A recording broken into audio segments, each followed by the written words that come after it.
E a terceira etapa para a construção do nosso algoritmo, que classificará a qualidade do vinho com maior assertividade com relação à inteligência artificial, é a gente gerar os gráficos analíticos e entender toda a regra de negócio que está em volta desse projeto. Porque nós, como cientistas de dados, precisamos entender a regra de negócio e as correlações entre os dados, os atributos, para a gente chegar no atributo classe, que é a resposta. A resposta, nesse caso aqui, da qualidade do vinho, dizer se a qualidade é boa ou não, ou quão a qualidade do vinho é considerada alta ou baixa, tá? Isso para a gente ter uma ideia da regra de negócios e para o nosso algoritmo de predições saber, tanto na parte do treino como na parte dos testes, nos fornecer resultados com maior accuracy, ou seja, com maior precisão de resposta, com maior assertividade na precisão de respostas. Em primeiro lugar, o que a gente precisa fazer, eu abri aqui já o nosso arquivo no Google Colab, eu acabei importando novamente o nosso CSV, o nosso data frame, e reexecutando as células de código. Eu criei uma célula de texto aqui para separar os encontros, tá? Eu coloquei em negrito, eu coloco mesmo o título do nosso slide, só para a gente se organizar um pouquinho mais aqui visualmente, tá? Então, eu vou deixar aqui em negrito e a gente cria aqui a nossa célula de código para esse nosso terceiro encontro. E aí a gente precisa organizar umas coisinhas para facilitar o nosso código para a geração dos gráficos e futuramente para a criação do modelo preditivo e a gente poder manusear o modelo preditivo ali. Então, como a gente vê lá no nosso data frame, as colunas, né, o nosso cabeçalho lá do Excel, algumas colunas elas têm o seu título, o seu read ali, o valor, né, no caso o valor não, o nome do dado, com espaços. Então eu acabei tirando esse espaçamento e colocando underline na frente para ficar uma string única, tá? Isso vai facilitar na execução do nosso código futuramente. Eu vou colar aqui o nosso código. Ele acabou não colocando aqui uma indentação muito boa, mas eu vou dar um Ctrl Enter para executar, ele vai nos fornecer mesmo assim, em ambos as partes. A gente fez essa organização visual, a gente já vai ver como isso fica na prática. Tá? E aí a segunda parte mesmo é a geração dos gráficos. Tá? Primeiramente a gente vai gerar para cada dado do nosso data frame dois gráficos, o box plot e o scatter plot, que a gente vai ver já em seguida. Por isso que eu usei aqui uma estrutura de dados de repetição chamada for. Vou colocar aqui em indentação um pouco melhor. Tá? O que eu fiz aqui? A gente gerou uma figura, tá? E a gente ajustou essa figura para colocar os nossos gráficos dentro dessa figura. Eu vou executar aqui primeiramente esse código das duas primeiras linhas, que a gente gera ali os subplots, para a gente ajustar o espaço.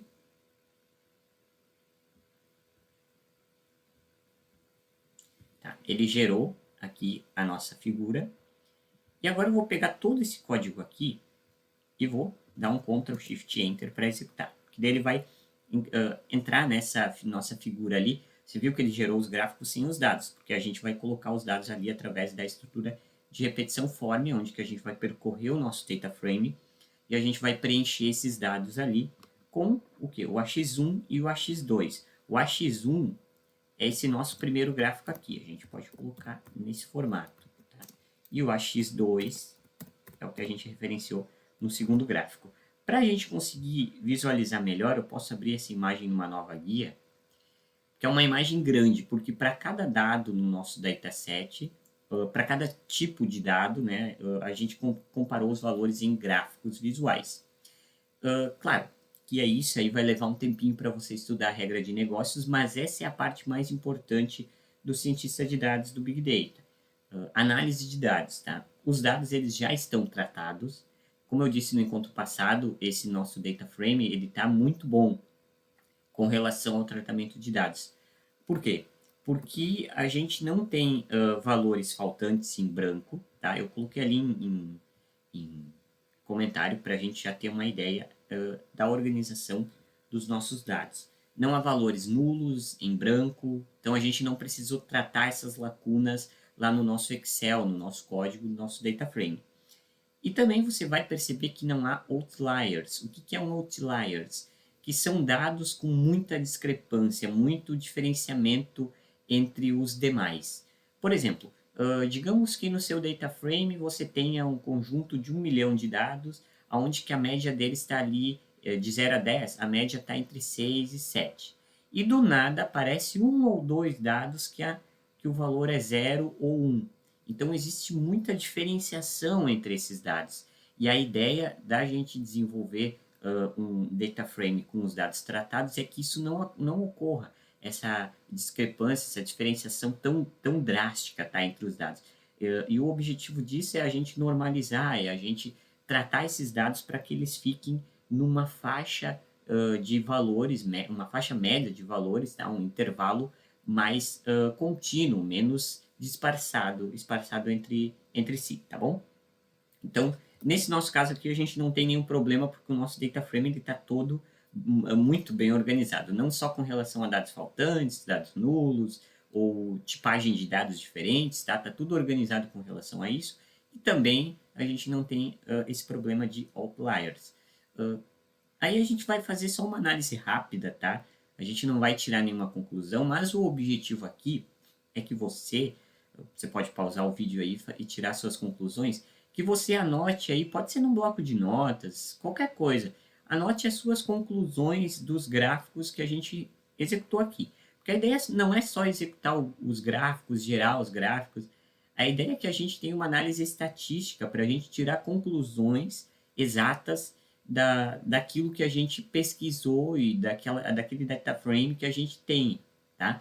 Então, por exemplo, a acidez fixada ali, a gente vê que existe um número muito maior de vinhos, de dados inseridos no nosso data frame, em que a acidez fixada ela está ali na média entre o 7 e o 9, tá?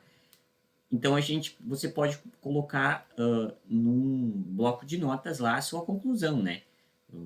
A maioria dos vinhos nesse data frame possui acidez fixada entre o intervalo ali na casa do 7 a 9, tá?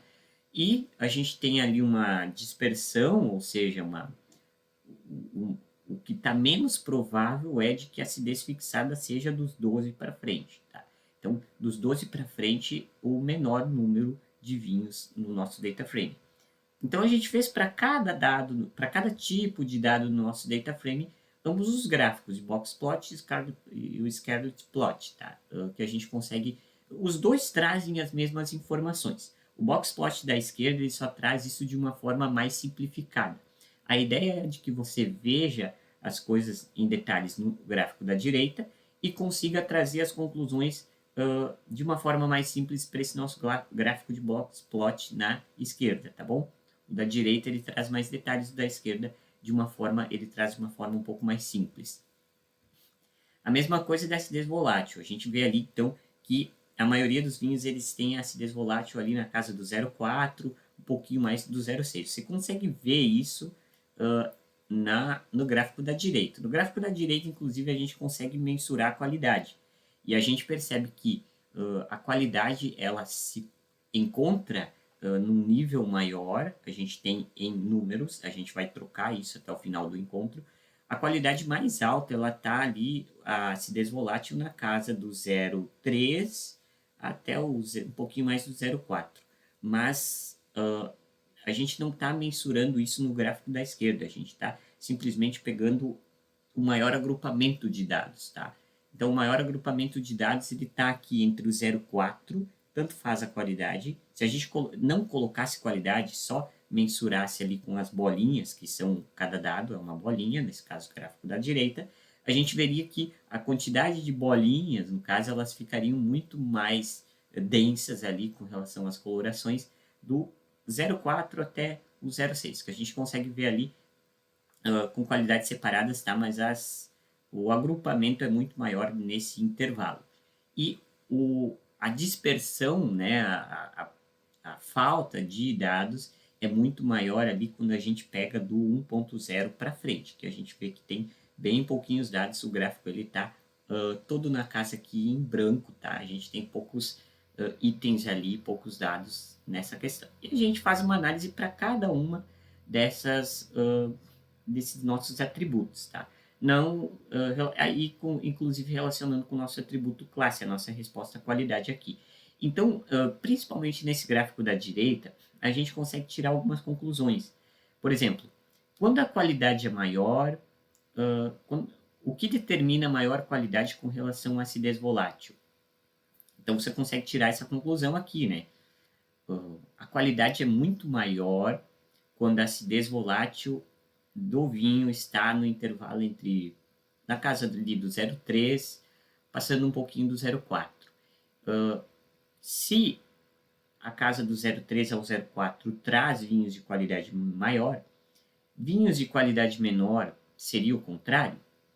Até que sim, né? A gente consegue ver ali que vinhos de qualidade menor, eles estão muito mais agrupados, se encontram muito mais agrupados, em maior número, na casa da acidez volátil entre 0,5, né? Um pouquinho mais que 0,45, digamos assim, até o 0,62 e também do 0,82 até o 0,97, mais ou menos isso, né? Então, você consegue ir anotando isso num bloco de notas para ir tirando as suas conclusões. Por quê? Essa é a função de cientistas de dados. Não só organizar e tratar os dados, mas também tirar suas conclusões para que você consiga desenvolver futuramente seu modelo preditivo.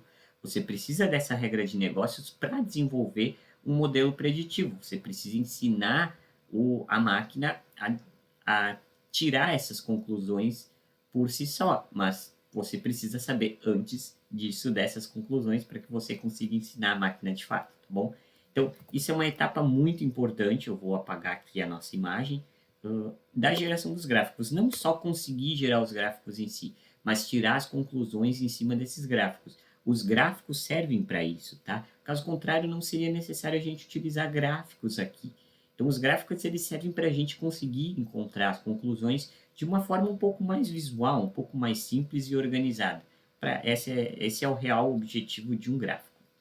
Outros dois gráficos que a gente vai gerar aqui são os gráficos de calor, o heatmap, e o pair plot, de proximidades, tá? O que a gente vai gerar aqui, eu vou copiar esse código e colar lá numa nova estrutura, numa nova célula de código, para a gente separar um pouquinho. Eu acabei separando eles dessa forma. Eu vou gerar aqui a correção dos dados, a gente cria uma figura, isso não é necessário, tá? Mas a gente está criando uma figura para colocar esses dados numa questão, numa figura um pouco maior, tá? Porque se eu gerar só uma linha, ó, ele vai gerar numa figura menor. Então, eu vou gerar todo esse código aqui para a gente conseguir colocar esse gráfico numa figura um pouco maior. Eu vou abrir ele em uma nova aba. Esse é o gráfico de calor, tá? Que a gente vai comparar todos os atributos entre si, aliás, entre os demais, né? Entre os não o atributo entre si, mas toda a gamificação dos atributos do nosso data frame. E a gente consegue ver o seguinte, que existe mais relação entre os atributos, aonde que a coloração está mais escura. A gente setou aqui com o purple, tá? A gente consegue trocar essa coloração de acordo com a sua regra de negócios, a personalização que você desejar. E aqui você também consegue tirar boas conclusões. A gente percebe ali que a acidez fixada e o ácido cítrico, eles têm uma relação muito maior quando está na casa do 0,67. Então, é uma relação forte, tá? Agora, a gente consegue ver que tem pouca relação a acidez fixada com o pH, tá? Na casa do menos 0,68. Então, a própria coloração ali, não só o dado, a própria coloração já nos mostra visualmente que existe pouca relação entre um e outro. Então, ali a gente consegue tirar dos valores mais fortes visualmente na coloração, não só nos valores em números, tá? Que a gente consegue ver os valores em números, como também nas colorações, para facilitar a questão da interpretação e a gente tirar conclusões mais rápidas, mais assertivas. A gente vê ali que existem algumas relações entre alguns atributos dados, tá? Por exemplo, o quanto de livre de dióxido de fulclúrico tem muita relação a ver com o total dele mesmo, né? Então a gente tem aqui o 0,67, que está na casa dos mais fortes, dos mais altos, então a relação é muito maior. Tá? A gente consegue tirar essa conclusão. A gente também consegue o pair plot com relação à qualidade, a gente consegue fazer essa relação também agora trazendo em consideração aqui o atributo classe, que é o qualidade, tá? Esse código aqui demora um pouquinho mais para executar, porque a gente vai gerar vários gráficos, e aí você consegue fazer a interpretação a sua interpretação dos dados e tirar suas conclusões agora, trazendo também a questão do pair plot, a questão da qualidade envolvida. Que daí a gente vai ver quais são as relações que afetam a resposta, o atributo classe do nosso algoritmo, do nosso data frame aqui no caso. Quando a qualidade é maior, é porque os atributos são nessa faixa numérica. Da mesma forma, a qualidade é menor quando os atributos são em outra faixa numérica. Então, a gente consegue aqui, clicando em cima da imagem, a gente consegue gerar, tá? Eu vou gerar todo esse código novamente para a gente executar. Ele vai executar os dois gráficos e, por fim, vai gerar o pair plot, que é o gráfico de proximidade entre o atributo e o atributo classe, que seria a resposta, que seria a saída do dado. A gente também vai gerar ali a coloração purples. A gente consegue alterar isso de acordo com a regra de negócios, com a personalização que a gente tem. Então, de acordo com o atributo em questão, a gente vai gerar ali o nível de classe. Tá? Primeiramente, a gente tem... Então, a gente gerou dois lados. Tá? A primeira coisa é o gráfico de agrupamentos, que é o pair plot, e depois a gente coloca ali as linhas, tá? Para fazer um traçado. Primeiramente é o seguinte, a gente tem a acidez volátil, tá? A qualidade ela é maior, então a coloração é maior, quando a acidez volátil está ali na casa, vamos ver, do 0,25 para cima, né? Do 0,25 até o máximo ali do 0,60, algo do tipo. Então ali a gente já tem essa conclusão. A gente vai para cada um, vai gerando novos gráficos, tá? Então a gente vai colocando aqui mais detalhes, tá? Com relação a isso. Então, para cada um desses nossos dados, a gente vai fazer essa relação. Tá? Por exemplo, acidez fixada e com relação ao teor alcoólico. Aqui, a gente consegue perceber que existem muitas relações de qualidade. Então, a qualidade é a relação aqui, onde que a gente tem o teor alcoólico na casa do 0, aliás, na casa do 11, 12, e acidez fixada na casa dos 8, 9 até os 11,5. Então a gente consegue ir tirando essas conclusões e é importante que você anote, claro, para você ter todos esses insights estatísticos com relação a isso. Para a gente ter uma conclusão aqui numérica um pouco mais simples, a gente trouxe algumas melhores relações de toda essa interpretação, tá? Então, o ácido cinético ali, no caso, é a acidez flexível, no caso, está na casa do 0,67, a densidade e acidez flexível também 0,67, e o total de dióxido de fulclúrico e o quanto ele está livre, né, foi o que a gente viu ali nos outros gráficos anteriores, também tem grande relação entre ambos, está também na casa do 0,67.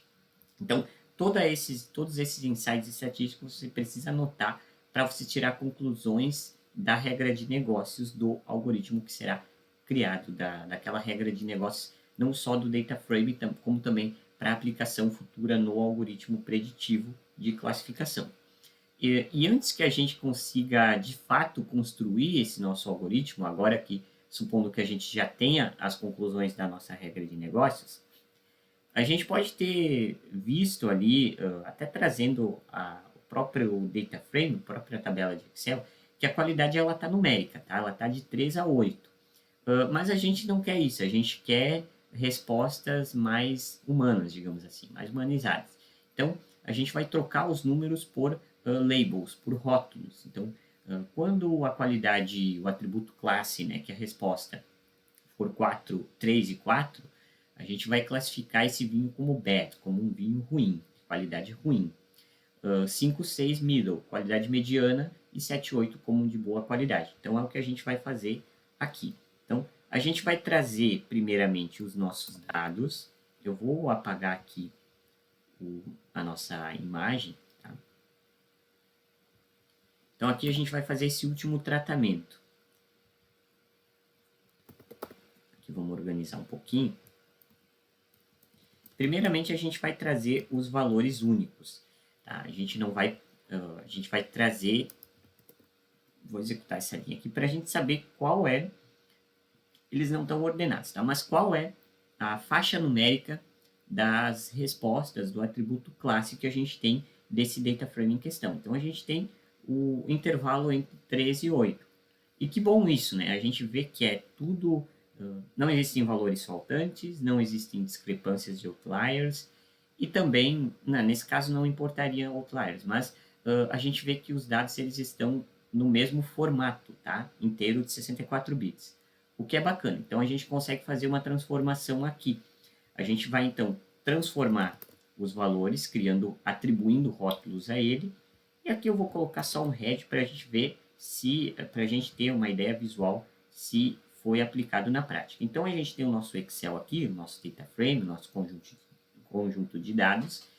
Antes, no nosso Excel, a qualidade era mensurada por números. Agora a gente tem rótulos aqui.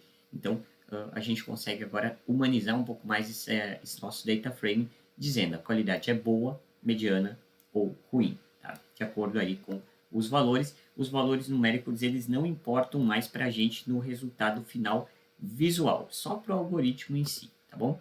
E no próximo encontro a gente vai fazer o tratamento do modelo preditivo, a questão da modelagem, e já vai começar a aplicar todas essas nossas conclusões estatísticas para a criação do nosso modelo preditivo e futuramente aplicar os algoritmos de inteligência artificial a ele. Mais informações você encontra lá no meu site bisocial.github.io.